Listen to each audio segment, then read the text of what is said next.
courts could at times be really unpredictable.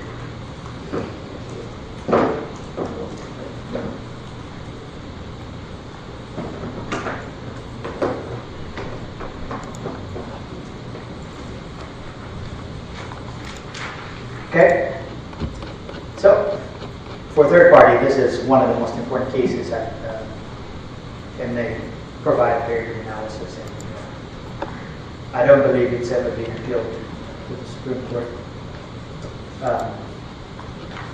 even if it did. It's not the type of case that would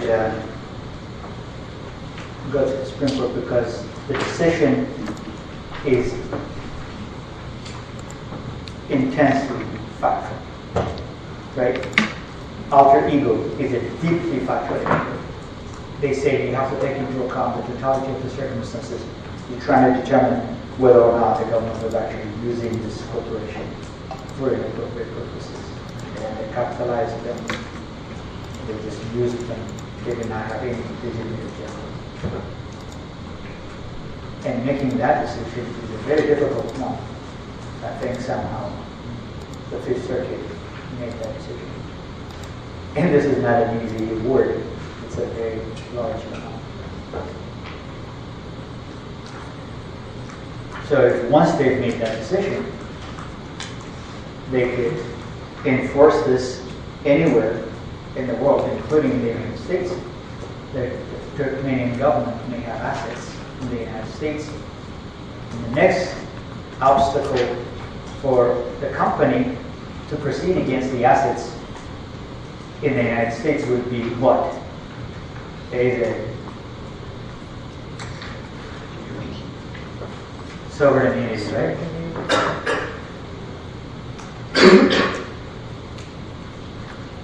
Now the problem with that is, I don't know, but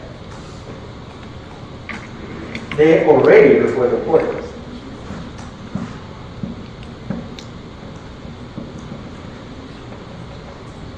Right? And in fact, it is them who brought the case before the Circuit Court of Appeals. The question is, do they waive the right to sovereignty? Or is this considered a completely new lawsuit that this waiver may not apply?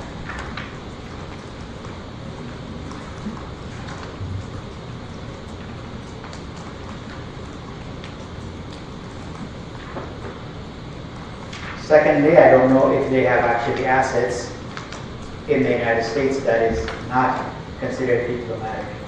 You cannot satisfy words by attaching diplomatic assets. But those assets are actually immune from any kind of court attack.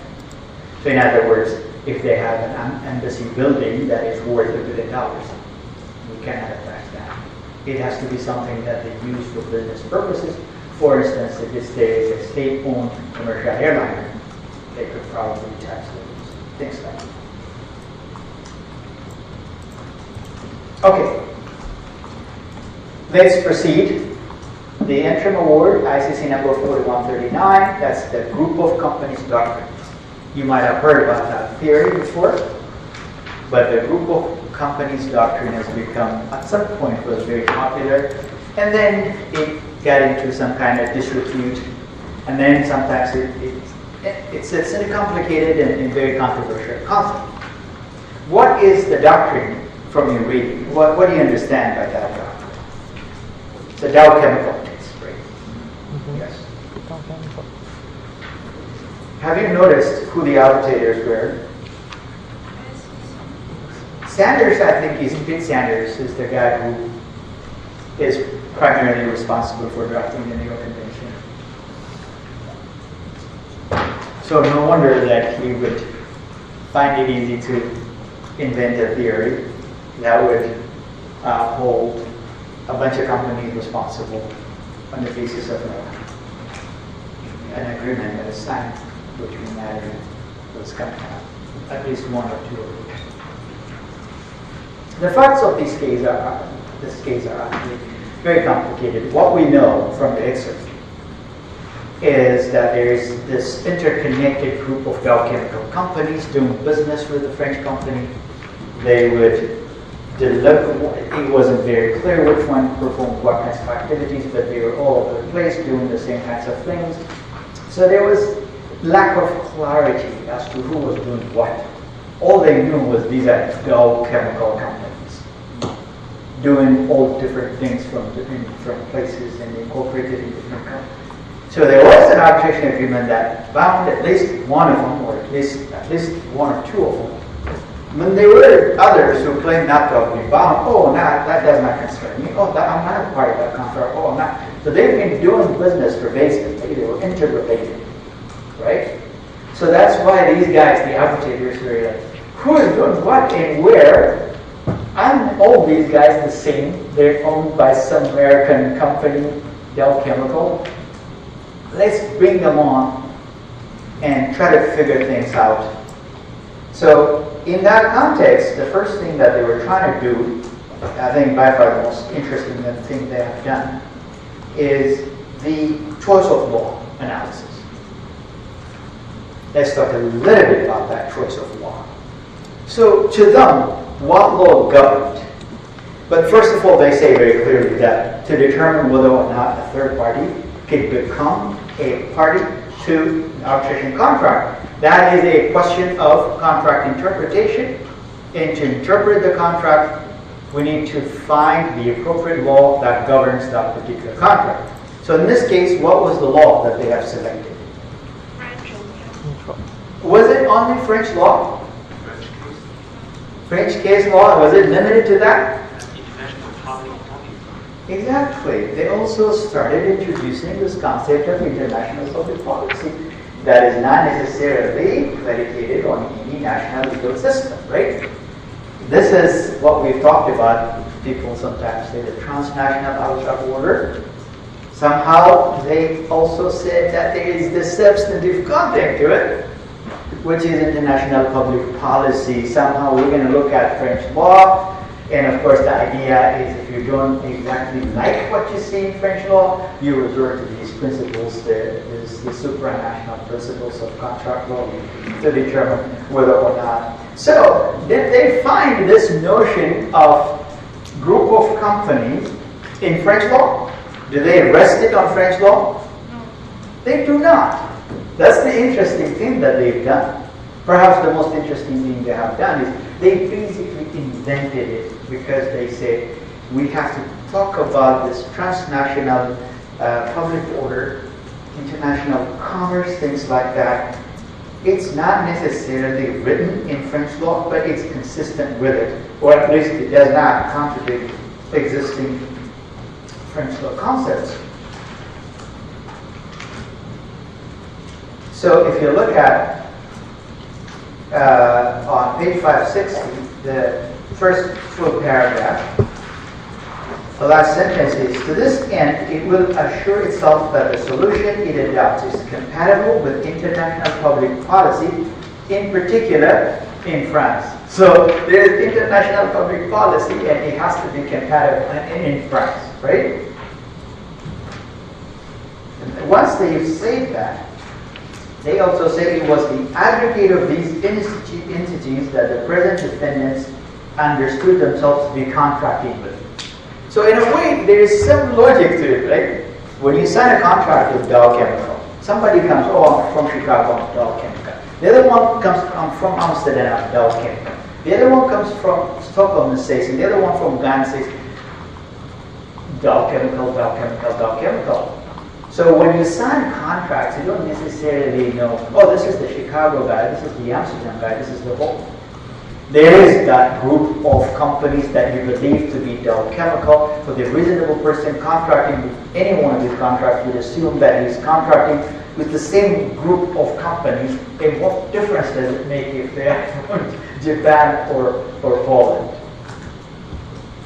So that is the theory that they have adopted. So for the one who is contracting with these guys, that is the assumption. It's the aggregate of these entities that they understood to be concluding agreements with. So if you start to slice those and say, yes, this one contracts with this one, it contains arbitration contract, this one with this one does not, they didn't want to get into those details.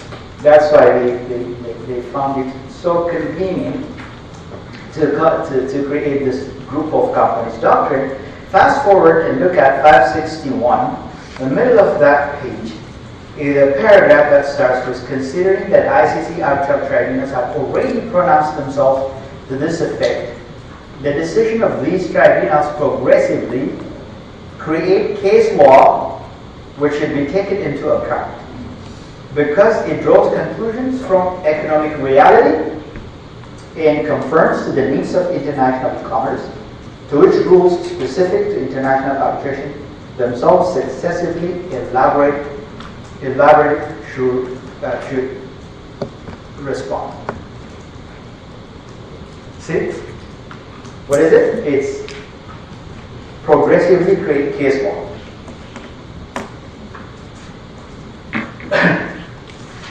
They said this in 1984. What is that?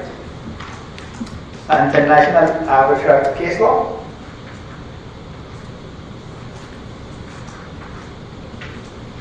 It's actually an interesting phenomenon.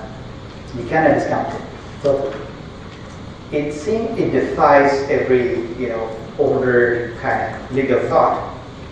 It seems at least to. But you cannot discount it because, in reality, in practice, people cite to just some random arbitral decisions to support their conclusion. When they do that, they usually say, we're not citing to this case law because it's directly applicable or it governs the outcome. We're citing it for persuasive authority. See? You learned this in your first year writing class, right? There is binding authority and there is persuasive authority. Sometimes the distinction could be really tricky. When you tell a judge that this is how these prominent individuals have decided in the past, although it's not directly binding, it could have very significant persuasive authority to the point where they might even feel bound by those decisions. So that's why you cannot discount arbitral case law as much as it sounds really very, I don't know what to say, like without adequate legal basis. Especially in commercial application. If you think about it, an ICC case between Redes and Turkmenistan has nothing to do with this group of joint company cases, right? You cannot be relying on, this is actually a court case, but these two, for instance. But you can see the direction that they're taking, right? If you look at ICC case 8385, what is the law that they apply? What's the law they apply? So the group of companies, they say this arbitral case law, and they come to mutual intention, and they're not necessarily very unreasonable in their analysis, and they say the companies are legally distinct but form a part of a group of companies, therefore they are bound by the same arbitration agreement that one of them signed. That is the conclusion they came to, right? And this other case also sort of it uses an interesting set of rules. What is the applicable law in that case?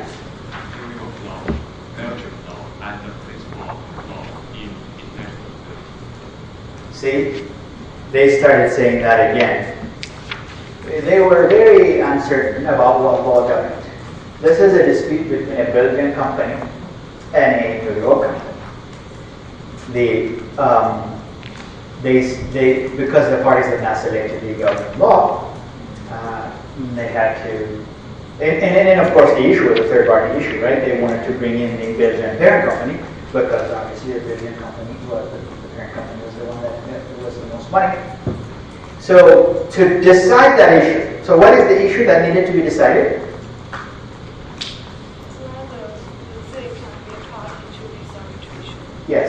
whether or not the parent company is a part of the arbitration is a question of what? Is a question of? Huh? So you need a set of rules to determine that question, right? It's a question of contract interpretation, whether or not, or using any one of these equitable doctrines to bring in a third party. You need to first identify the law. What does that law, for third-party analysis, to get into any one of these, you actually need law, right? That's the only way you can decide. What does, if you select French law for alter ego, it may not be the same as Belgian law on alter ego. So first, you have to select the law and then go through each one of these doctrines to see if you can find third-party a party to the contract. So here, to decide these issues, they needed to select law. They looked at New York law, Belgian law, and then they said any one of these could be. But finally, what law did they decide on? Huh?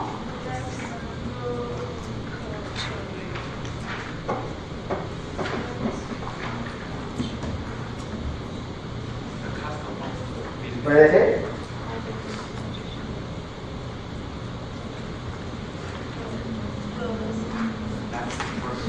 Exactly, it's Lex Mercatoria. Lex Mercatoria, are you familiar with what it is? Law of the merchants. So Lex Mercatoria is a Latin term for a set of rules that have over the ages developed in Europe. If you're in old days in Venice and in old Europe, business people did not wait for sovereign states to adopt laws on contracts, things like that. They had their own way of operating cross-border transactions, even before the creation of the nation state, whereby you have legislation, laws, things like that. Business never stopped, right, throughout history. So they had their own rules of behavior, there's rules of conduct. They had their own way of allocating risks, managing risks, things like that. So those are called the Lex Mercatoria.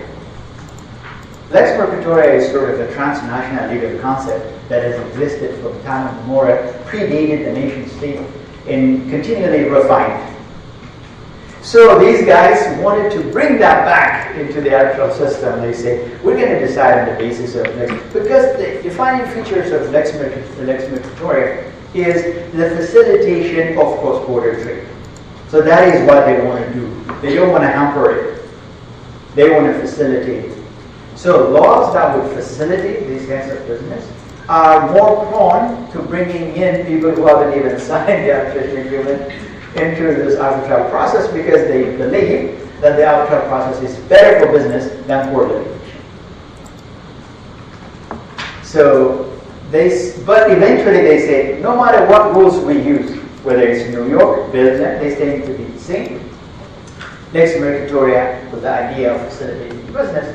So when we do all of these together, it militates towards bringing in people who have not signed a contract into this whole thing because of reasonable expectations and whatnot, mutual assent. So